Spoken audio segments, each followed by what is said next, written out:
Quand je serai grande, je serai hôtesse de l'air. Eh bien moi, je serai docteur. Et vous, de quoi rêviez-vous enfant? Et maintenant, que faites-vous en vrai? Et si avant de se questionner sur le sens que l'on souhaite donner à sa vie, il était temps de s'autoriser à être soi-même? Et si finalement, c'était ça la clé du bonheur? Je suis Sophie, après des années comme avocate, j'ai décidé de changer de vie pour devenir coach, conférencière et auteure.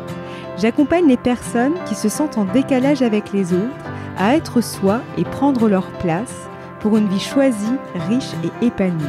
Chaque jeudi, je partage avec vous, seul ou avec mes invités, des conseils et des réflexions pour mieux se connaître, cultiver sa confiance et son estime de soi et reprendre les rênes de sa vie.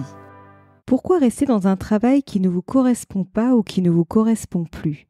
Vous avez un travail qui ne vous plaît plus ou alors vous travaillez dans un environnement qui ne vous convient plus. La décision à prendre peut pourtant sembler évidente d'un point de vue extérieur, alors qu'elle est beaucoup moins pour vous. Pourquoi avons-nous parfois autant de difficultés à prendre des décisions? Vous aussi, vous avez peut-être constaté que de nombreuses personnes ont réalisé des reconversions professionnelles, voire des changements de vie à la suite d'un événement plus ou moins douloureux, comme un burn-out ou une maladie. Or, est-il nécessaire de vivre une crise pour enfin prendre sa décision? Selon moi, la réponse est négative. Mais alors, comment quitter un travail qui ne vous convient plus avant de vivre une crise? Dans cet épisode, j'aborde cette problématique sous l'angle du travail, mais elle est finalement duplicable pour toute décision importante, comme par exemple mettre fin à une relation qui ne vous convient pas ou qui ne vous convient plus. Alors pourquoi avons-nous parfois autant de difficultés à prendre des décisions? Très souvent, vous savez au fond de vous qu'une situation ne vous correspond plus et pourtant vous reportez la décision à plus tard. Pourquoi? Parce que nous n'aimons pas le changement. Le cerveau humain aime bien avoir ses habitudes. Or, par exemple, la décision de quitter un travail qui ne vous plaît pas ou qui ne vous plaît plus implique par principe un changement. Qui dit changement dit effort, que le cerveau associe à de la souffrance. Qui dit effort dit récompense. Le cerveau va évaluer les récompenses qu'il va tirer de ses efforts fournis. C'est pour cela qu'il est tellement difficile de prendre une décision qui implique de changer ses habitudes, sans oublier l'incertitude associée à la prise de décision. On a toujours un risque de ne pas obtenir le bénéfice escompté. Et comme le cerveau déteste l'incertitude, il va imaginer tout un tas de scénarios catastrophes. C'est pour cela que l'on préfère souvent rester dans une situation qui nous semble en apparence plus confortable, plus sécure, pour éviter d'affronter l'incertitude du changement. Tout cela reste une description très schématique, mais c'est ce qui nous conduit à vivre une vie à moitié endormie. C'est comme si on attendait sur le quai de la gare un train qui n'arrivera jamais, ou alors dans lequel on ne montera pas. Derrière ces propos, il n'y a aucun jugement. J'ai moi-même vécu des situations similaires. Avant de me décider à démarrer ma reconversion professionnelle, je n'arrêtais pas de me dire « je veux quitter ce boulot, mais plus tard, quand ce sera le bon moment, quand j'aurai trouvé le métier fait pour moi, quand je me sentirai prête, etc. » Je ne dis pas qu'il faut se jeter à l'eau tête baissée, mais c'est important de distinguer le moment où l'on n'est pas encore prêt de celui où l'on se raconte des histoires qui nous font croire que l'on n'est pas prêt. C'est très subtil, mais ça fait toute la différence. Pour cela, il est important de prendre un peu de hauteur en s'observant avec une certaine lucidité, ce qui n'est pas toujours aisé, mais nécessaire pour ne pas tomber en mode spectateur de sa vie au lieu d'en être acteur. Et là encore, c'est du vécu, puisqu'il m'est arrivé et il m'arrive encore aujourd'hui, d'osciller entre le mode acteur et le mode spectateur de ma vie. Nous restons humains. On peut avoir tendance à l'oublier, notamment lorsqu'on est dans une démarche de croissance personnelle. Avant de poursuivre, j'aimerais répondre à une interrogation que je me suis posée à plusieurs reprises, notamment à l'occasion d'interviews. Est-il nécessaire de vivre une crise pour enfin se décider à quitter un travail ? Selon moi, il ne me semble pas nécessaire d'attendre de vivre un événement plus ou moins douloureux, voire dramatique, pour prendre une décision importante, telle que celle de quitter un travail qui ne nous convient pas ou qui ne nous convient plus. Pourtant, c'est ce qui m'est arrivé. J'ai vécu 2 événements consécutifs. Il m'a fallu m'empêtrer dans une relation toxique pour me dire qu'il était temps pour moi de poser mes limites. Parallèlement, je me posais de sérieuses questions sur le plan professionnel. Alors que j'avais mis en place des activités complémentaires à mon métier principal, je ressentais de l'ennui sur mon lieu de travail, et ce de façon quasi quotidienne. Je m'y rendais à reculons avec parfois la boule au ventre, et ensuite je comptais les heures avant de pouvoir rentrer chez moi. Au fur et à mesure, je me sentais dévalorisée dans mon travail et me remettais en cause. Bref, ce n'était pas la joie. C'est tout ce contexte qui a fini par me pousser à partir à ma rencontre pour identifier et comprendre quelles étaient mes envies et les besoins qui pouvaient se cacher derrière des symptômes comme des migraines et des maux de dos de plus en plus fréquents. C'est à ce moment-là que j'ai pris conscience que notre corps nous parle. On peut avoir tendance à prendre des médicaments pour calmer la douleur, mais tant qu'on n'a pas pris le temps d'en comprendre l'origine, elle revient généralement, parfois même de manière plus intense. Pour schématiser les choses, les émotions nous traversent constamment.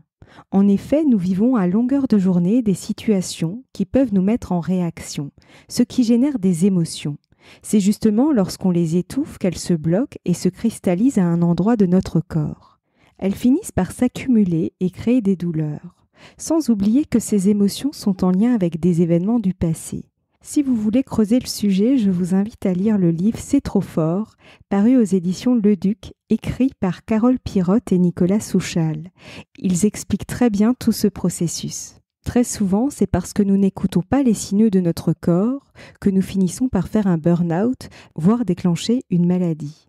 Alors comment quitter un travail qui ne vous convient pas ou qui ne vous convient plus avant de vivre une crise ? Pour ma part, j'ai toujours visualisé une prise de décision importante comme un rond-point où plusieurs directions s'offrent à nous. C'est comme un réaiguillonnage pour poursuivre notre chemin. S'il s'avérait que ce n'était pas la bonne direction à suivre, un autre rond-point se présenterait à moi. Cette image m'a permis de me mettre beaucoup moins la pression lors de mes prises de décision. Pour choisir la bonne direction, j'ai commencé à être attentive aux signaux que pouvait m'envoyer mon corps, comme la qualité de mon sommeil, la motivation, l'entrain à faire quelque chose, la fatigue que je pouvais ressentir, etc. Par exemple, j'ai pu remarquer que je ressentais un certain entrain lorsque j'étais chargée de préparer des supports de formation, alors que je ressentais une fatigue soudaine à l'idée même de répondre à une question technique qu'un client pouvait me poser. Je pouvais également ressentir des douleurs au dos et au cervical lorsque je faisais des choses à contre-cœur sur plusieurs jours d'affilée. Cette écoute de moi-même s'est affinée avec la pratique. Avec le temps, je suis devenue attentive à toutes les alertes que mon corps pouvait m'envoyer. Cela ne veut pas dire que je les écoute constamment, mais je les entends et j'y prête attention. Il me semble déjà important de les repérer. L'écoute interviendra par la suite. J'ai également appris à faire le vide dans ma tête pour installer et développer cette écoute de soi. Je fais partie des personnes qui pensent beaucoup. Du coup, si je n'appuie pas sur pause, mon cerveau ne s'arrête jamais. Il n'y a pas de recette miracle, mais c'est important de trouver ce qui vous apaise. Pour ma part, j'aime beaucoup marcher, idéalement dans la nature. Cela me permet de m'émerveiller devant un beau paysage ou les oiseaux que je peux croiser sur mon chemin. Ce sont des moments où je m'évade. Cela ne veut pas dire que je ne pense pas, mais je pense à autre chose qu'à résoudre le ou les problèmes qui peuvent occuper mon cerveau à l'instant T. Il y a aussi des moments où je me pose et je ne fais rien. J'avoue que je n'arrive pas à rester très longtemps sans rien faire, mais je peux en éprouver le besoin lorsque je reviens d'un endroit animé ou bruyant. Dans ce cas, cela me fait du bien de me retrouver au calme et profiter d'un moment de silence. L'idée est de trouver ce qui vous fait du bien et ce qui vous permet de mettre votre cerveau au repos. Lorsqu'on a une charge mentale importante, c'est difficile de prendre les bonnes décisions. Généralement, on adoptera le mode « je fuis » plutôt que le mode « je vais vers » que j'ai abordé dans le podcast 65, Indécision, procrastination, inaction, que faire ? Je mettrai le lien sous cet épisode. Pour cela, il est nécessaire de se recentrer sur vous et vos besoins. C'est d'ailleurs ce que je vous invite à faire dans l'atelier gratuit que vous pouvez découvrir en cliquant sur le lien sous ce podcast. Je partage avec vous les 3 étapes que je suis pour prendre les bonnes décisions avec confiance. Pendant longtemps, j'étais de nature très indécise. Faute de savoir quelle décision choisir, j'avais tendance à en parler à mon entourage et à attendre qu'il valide mon choix, ou du moins qu'il me conforte dans ce choix. Lorsque leurs réponses ne correspondaient pas à celles que j'attendais, je tordais à nouveau le problème dans tous les sens. Cela me prenait beaucoup d'énergie jusqu'au jour où j'ai appris à me poser les bonnes questions pour trouver les réponses qui soient justes pour moi. À travers un audio et un workbook, je vous accompagne à revenir à ce qui est vraiment important pour vous. Vous allez être guidé pour adopter cette méthode en 3 étapes qui vous aidera pour chaque décision importante que vous voudrez prendre dans le domaine professionnel mais aussi personnel. En résumé, comme nous avons pu le voir, notre cerveau n'aime pas le changement puisqu'il l'associe à de l'effort avec l'incertitude d'en tirer les bénéfices escomptés. Parfois, c'est à la suite d'un événement plus ou moins douloureux, voire dramatique, que nous allons nous décider à quitter un travail. Toutefois, il me semble possible d'agir avant d'en arriver là. Pour cela, les signaux que peuvent vous envoyer votre corps peuvent vous aider à repérer ce qui est bon et ce qui n'est pas bon pour vous. Cette écoute de soi ne s'instaure pas du jour au lendemain, mais elle se développe au fur et à mesure, notamment grâce aux moments que vous vous octroyez pour vous-même.